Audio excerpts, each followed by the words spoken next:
Hello, everyone. My name is Usman, and I'm hosting this session. Today, Gabriel will be presenting his research. So I'll formally introduce Gabriel. So Gabriel recently completed a Master's of Science in Engineering under supervision with Dr. Mehdi and Dr. Stephen Gruber at Carleton University. He previously completed a BSc in Civil Engineering at Carleton. So the master's thesis focused on the mechanical modeling of ice wedge formation using the extended finite element method and the effects of the environmental factors on thermal conduction cracking. Gabriel continues to further this project as a research assistant, improving and applying the model to new scenarios. Gabriel, I hand over the podium to you. Thank you very much, Usman. So as Usman said, I'll be presenting my research on the simulation of ice wedge cracking and growth, and this is thermal and mechanical modeling. So a quick rundown on ice wedges, or rather the project layout. So first, start with introduction, move on to the aims and objectives, methods, results, and now some continuing work, which is very exciting. So to start with ice wedges and permafrost, an ice wedge is formed through a thermal contraction cracking process. So as the ground cools, it shrinks and cracks can develop. So almost all materials shrink as they cool, and this is something that leads to cracks in pavement, for example. In permafrost regions, as we have these cracks, when water infills them, it creates an ice wedge, which stays till the next year. So they're a highly variable feature and depend a lot on soil composition, climate, and saturation. And as ice wedges form, they slowly modify the ground surface and the ecosystem. So they form these huge polygonal networks and create large amounts of massive ice. So previous ice wedge studies can be broken up into field studies and modeling studies. There are generally a lot more field studies, and these focus on things like conditions for crack initiation, the thermal regime, and other crack properties such as width, depth, and spacing. On the modeling side, we have some thermal models trying to match the thermal regime, the movement of water and solutes such as organic carbon, and also an analytical solution detailing crack, width, depth, and spacing. So this is similar to what my research is focused on. Now, since I'm clearly in the modeling camp, what are some advantages of modeling? So one big one is that it can complement field work by giving us access to difficult to measure variables. For example, in the field, it would be difficult or almost impossible to measure what is the stress in the ground, but with the model, those variables, we can access them. We can also perform parametric studies, so comparing different soil types, different regions and climates. And in the case of ice wedges, there's much shorter time requirements. So in the field, to observe one cycle of ice wedge cracking, uh, it requires at minimum 1 year. But in a model, it can take a minimum of maybe 30 minutes. There's also the advancement of modeling techniques. So as computers improve, as technology improves, we gain access to much more advanced modeling techniques that we can use to simulate a whole range of different things.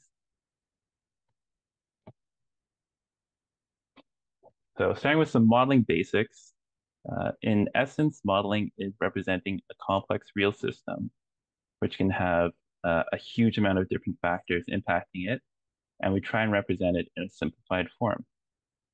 Now, the most important thing is to choose which processes to consider. So what is necessary to represent the processes and give us results that we're interested in seeing. In ice wedges, there are a number of different processes such as thermal, biological, hydrological, mechanical, etc. And these can be useful for all kinds of different applications. But for thermal contraction cracking, we're mainly interested in thermal and mechanical processes. So in the modeling workflow, since we're interested in thermal and mechanical, I've split the models into a separate thermal and mechanical model. So the thermal model takes ground surface temperatures, which we obtained from a field work, and it spits out temperatures for the whole model. And this is assuming that wedges grow in existing permafrost. So then the mechanical model takes this temperature data and it uses it to produce stress and simulate the cracking behavior, as you can see in this screenshot here. So for the thermal model, we're using the properties specific heat capacity, latent heat, and thermal conductivity. And we calculate these using geometric averaging of soil constituents, which are soil, ice, and water. And the mechanical model, there's a whole bunch of different mechanical properties that I won't really go into, but we calculate these or calibrate these using laboratory tests. I've settled on 4 different soil types because they were widely studied in laboratory testing. So there's a lot of data on them to calibrate, and 5 different temperature series. 4 of them are from the Lac de Gras region, and 1 is from Violet Island, which is very north. And just a little bit about the finite element method, which is, I guess, the simulation environment which I'm using. So finite element is a way to solve a complex problem by dividing it into a lot of smaller pieces. So these pieces are called elements, and it uses a series of equations to approximate a real solution. And depending on the number of elements, the solution can very closely approximate what the real result would be. So it's very commonly used in engineering design, and it's very versatile. But one problem with the finite element method is that it doesn't do very well with discontinuities, which include cracks and holes. This is a bit of a problem because the research requires cracking. So we're using a relatively new development, I guess, called XFEM, which allows cracks to propagate independent of the mesh. And so it essentially steps around this problem. So in this diagram here on the left is the traditional finite element method. And you can see the mesh has to be very fine near the crack tip. Otherwise, it won't work properly. But on the right, the XFEM allows the crack to propagate, even with a very rectangular mesh. So moving on to results, I have a quick little video of the cracking process. Um, Hopefully this can give an idea of how things generally look. So you'll notice, I don't know if you can see my mouse, but around here the crack starts to propagate.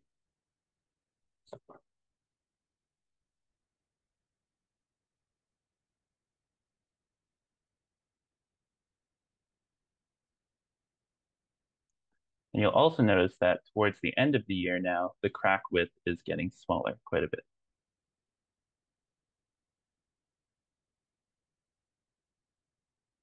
So for any kind of modeling, we have to perform model testing, which is comparing the model results to real life results to test the accuracy of the model. We're performing 3 different tests here, which are based on the thermal regime, the crack depth and spacing, and the crack width that's observed in the field. And we're looking for model plausibility, which is basically saying, does the model represent the things we want to see? And if not, then that's a good indication that we haven't chosen the right things to represent. So for the temperature profile, field research states that in general, a certain temperature threshold must be met for cracking to occur. And this is represented by the dashed black line. So temperature profiles to the left of this line, which are temperatures C and D, are likely to crack, and temperatures to the right are unlikely to crack. And so the model produced consistent cracking with C and D, which is what we were looking for. For depth and spacing, we used general depth and spacing observations from fieldwork, and they're represented by this black line for crack width and by the left two wedges for crack depth. And in general, the model produces cracks which are within this range with a slight exceptions. And for crack width, we decided to do a direct comparison to a field study from Violet Island, which was performed by Sarrazin and Allard in 2015. And we used a similar temperature input for our model. As you can see, the modeled result matches pretty closely the rate of crack opening and the maximum crack width, but it does fail to capture some elements. So in general, the model testing was pretty good, and that means we can apply it to other situations. And the first of these is a parametric study. So comparing different soil types and climates or regions using the same simulation procedure and noting the differences. To do this, we developed a new metric called cracking potential, which is directly linked to how likely cracking is to occur. So when trying to compare different cracks directly, it's very difficult because cracks have a number of different parameters, such as length, depth, and spacing. And what do we compare? So instead, comparing the amount of stress generated by the model is much simpler and more objective because stress directly leads to cracking. So in this case, cracking potential is equal to the stress in the model divided by the soil strength. So this helps normalize things between different soils. So comparing the four different soil types and the four different temperature series, we can see that there's a very clear trend that lower temperatures lead to more cracking. So temperature D was the coldest temperature series and had the highest cracking potential. And as well, we can see that two of the materials, S clay and O sand, have also high cracking potentials, but there wasn't really a trend between soil types. For example, O sand was the coarsest soil type and S clay was the finest, but we didn't really note any trends uh, regarding uh, soil particle size. And finally, we decided to grow ice wedges using this model or see if it could be done. So Abacus, which is the finite element software, is compatible with Python scripting. And this allows us to do a whole number of things that aren't possible with normal software.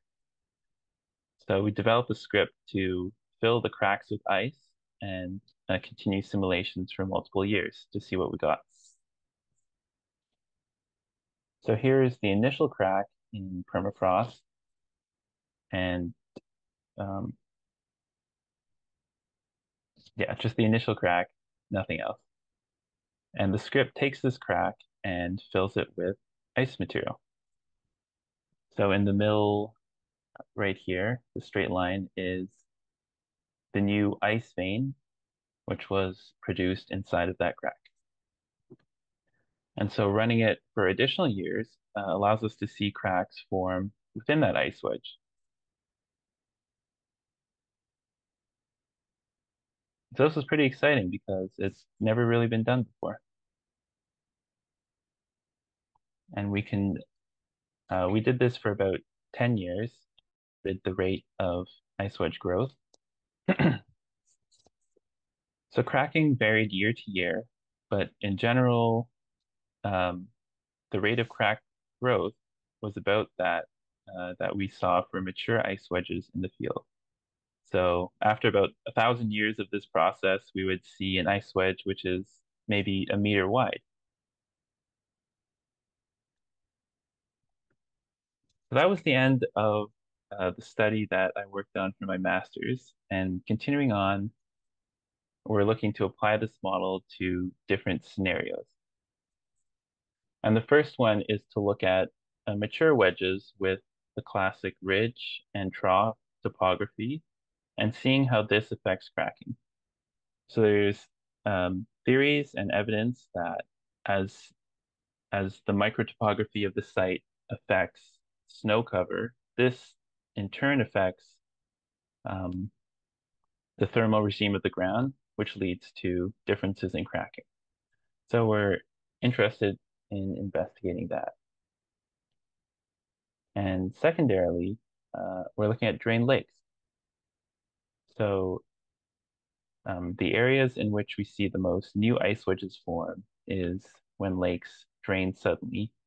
These are generally thermokarst lakes. So when a lake drains, there's the aggradation of new permafrost, and in this permafrost, ice wedges are likely to grow. So the most famous example is Ilisarvik, which was artificially drained. So some preliminary results, um, it was noted in a paper by Mackay in Ilisarvik that the first winter's cracks had very box-like profiles, with certain surface width and depth. And on the right, you can see an example crack from our model on a drained lake, which shows something very similar to this description. So it's promising. And comparing that to a crack uh, that is in existing permafrost, um, you can see that they're quite different. So we're looking forward to continuing this research and seeing what we can come up with. So as a discussion and conclusion for this project, overall, there are some simplifying assumptions that we have to consider, or that we have to, um, I suppose, acknowledge in order to say whether a model is plausible or not. So we used a homogeneous model domain, which means the model properties were the same everywhere. Like we assumed there was one type of soil and it um, is the same throughout the model. But in reality, soil can be very highly variable. We also used a pretty simple mechanical model. Um, and this is different in that soil can have different properties in compression and in tension. And we also used compressive data to calibrate the materials. This was due to a lack of tensile data availability. So noting these simplifying assumptions, which can seem large, the model results are still good. And this indicates that we did choose um, the correct variables, the correct parameters to represent what we wanted to see, which was ice wedge cracking. So in conclusion, we developed a new method for researching ice wedges. We produced a model with plausible results when compared to field observations. And we learned from this model that mechanical and thermal variations can lead to large differences in cracking. We also were able to simulate the growth of ice wedges over multiple years, and we're now looking to apply it to a number of diverse situations. And that's it. Thank you. Thank you very much, Gabriel, for a very nice talk. If anybody has any questions, you guys are most welcome. I would have a question. Yeah, Thanks, sure, go Gabriel. ahead. I was wondering if there's a way to predict the location of cracking within an existing ice wedge. I I understand that your model is pretty simplified and the layers are pretty homogeneous. So I'm assuming in your model they're always cracking in the center of the wedge, or is that wrong? Not always, no. So this is one thing we are looking into, which is that in this new model we have an existing ice wedge. And I guess one of the things we'll see is whether the crack goes straight through or maybe to the side, somewhere like that. Because I know you were looking at wedges with multiple tails, Hmm. Yeah. which seems really interesting. Um, so the direction of cracking and everything is determined by some like background inside the software itself. So we don't directly control that, but we can look into the factors that might affect it. I don't know if that answers your question. Yeah, yeah, it does. Because I was wanting to date the ice using dissolved organic DOC, dissolved organic carbon radiocarbon dating. And I wanted to get the location of the oldest ice.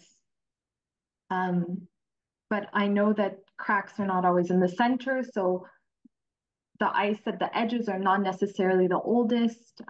So that's why I'm interested in if there's a way of predicting where the crack will occur over time. But yeah, cool work. Thanks. Hi, Gabriel. Great talk. You kind of answered my question, but I just wanted to ask again about the tensile strengths used, because when I was looking at tensile strengths of material, like you said, there's not much, especially for organics. So when you use the compressive strength, you basically assume the tensile is the same as the compressive, or is there like some sort of transfer function? Yeah, we found there was a paper that compared the tensile and compressive strengths, and Yeah, um, this gave us a ratio based on like the saturation and a yeah, number of other factors, and so we assumed yeah, transfer factor based on that. cool. Yeah, thanks. Gabriel, I have a question. So, in your simulation, what is the mesh size that you're using, and how much of an area that represents in like physical sense? And does the mesh size, like if you use smaller mesh size or bigger mesh size, how does that affect your results against like Right. evaluation process? Let me see if I had ah, this is good. Okay, so for the top part, use finer mesh of 5 centimeters by 20 centimeters wide. And in the bottom part, it was half a meter tall by 20 centimeters wide. And this was because in the top half, the stresses are much larger and they control the cracking, versus in the bottom half, they're way less and the cracks don't even reach there. Um, but we did some mesh studies, and so as you have a larger and larger mesh, the stresses are less accurate, which is the main factor because stress directly affects the cracking. So we tried to go for a balance between computation time and accuracy, and we found that this mesh size gave us around like 98% accuracy and still reasonably good computation time. Okay, nice. One more question to add on to my previous question. So in this simulation video, what is the legend on the left top, and then what are the colors representing? Yeah, the legend is the stress in the horizontal direction in pascals. Mm-hmm. Basically, the higher the stress, that's where the cracking The will crack. occur. Mm-hmm. So you can play it again quickly, but you can see that the high stress Is is on the top. very much on the top, and Mm-hmm. it becomes lower and lower as you go down.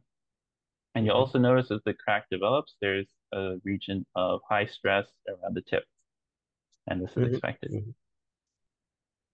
Right, that makes sense. Thank you. Can I ask one more? Can the model program give you an indication of the magnitudes of acceleration occurring when cracking is happening? Do you mean like crack propagation speed? Not crack propagation, but acceleration, like as the crack is opening, so in the horizontal direction. Mm, Just asking because we've looked at like using accelerometers to determine when ice wedge cracking is occurring. right. Yeah. Um, I'm sure you could calculate it using the displacement, but I have not looked into it. Sorry. Okay. No worries. Yeah. No, thanks. Super interesting talk. I have another question. How come you decided to focus on drain-link basins for your future work? Oh, that okay. I guess it was actually because of Chris Byrne. Um, in my master's defense, he suggested strongly that drain lake basins were very important to ice wedges. And it's true because especially in today where we're in a period of climate warming, there's not many other places that we can observe um, new ice wedges being created. And also Ilisarvik was highly studied and has like a whole bunch of data that we can compare to. So it's a very, I guess, attractive research prospect. Okay, so you're really going to focus on that particular drain-link basin? I think so for now. Okay, cool. Thank you. Uh, yeah, hi Gabriel. Good talk. I have a quick question for you. I would like to know if your model would be able to predict the pattern of the ice wedge on the surface when it's forming, if they are more orthogonal or non-orthogonal, if you apply Mm. different polygon into different ice wedge into one model. Do you know if it would Uh, be possible to know?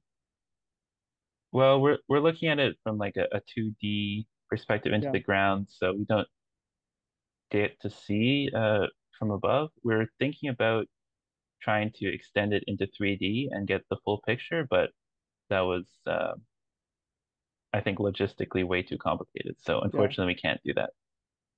Oh, perfect. Thank you. And I would again like to thank you, Gabriel, for such a wonderful talk.